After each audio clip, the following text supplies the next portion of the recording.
What are you stuck with? What shall we talk about, focus on?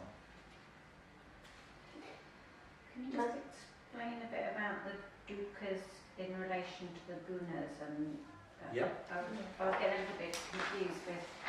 Yeah, okay. So we've got this pendulum of experience. Sukha, Dukha, don't we?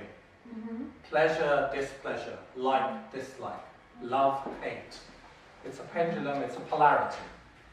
It's a binary, polarized experience that arises in the mind. That's how the mind is constructed, that's how it works.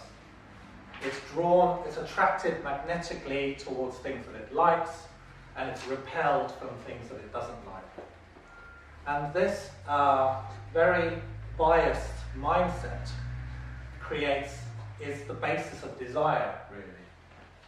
And so what yoga is trying to cultivate is more of an equanimity. This word equanimity is a Buddhist word, really.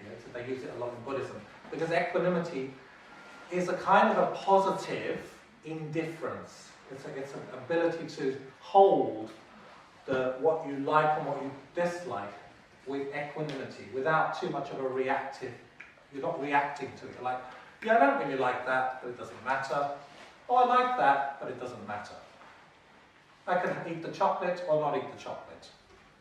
You know? Oh, no, never. It's just always. And so it's that spaciousness. It's the spaciousness, you see, that you're able to create with that mental, that emotional state that is part of your programming. Mm. And if you're not able to create any space within that yourself, around your desires, then you become the slave of your mind, rather than the controller of your mind, which is what yoga is trying to train you for. And the more yoga that you do, the more meditation, yoga, you notice that even in very small ways, even in tiny ways, you start to be a little bit more in control of the ravages, storms, typhoons of your desiring mind. Don't you? Even just a little bit? Just 1%?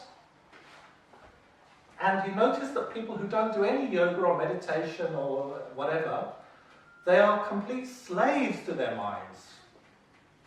They can't resist the drink, they can't resist the chocolate, they can't resist the loneliness, they can't resist any discomfort at all. They can't cope with the discomfort. So you're saying not to have any emotion, though? Do you need to have Positive equanimity. Positive equanimity. You've got to take the bad with the good, and the good wouldn't be as good if you didn't have some of the bad. This is the criticism of the thinking. It's like you can choose the spaciousness and the equanimity if you want to. You know, you can choose. Well, what if you always want to? Well, if you always want to, then you end up in a Why monastery. would you choose not? No, Because why would you choose not to have what you want? because hang on, Tippy, I'll come to you. I'll come to you in a moment. Well, why would you care about that? Because you realise, you notice, and when you're young you don't realise it, but as you age you realise that the law of karma is such, the law of cause and effect is such that when you experience the joys of something, it's not too long before it turns sour. You know? You suddenly realise that what goes up must come down. So the hangover after the party. You know? And most experiences in life that raise the emotions, the buoyancy of positive emotions, laughter and fun and party, usually at some point, and it may be quite a long period, at some point,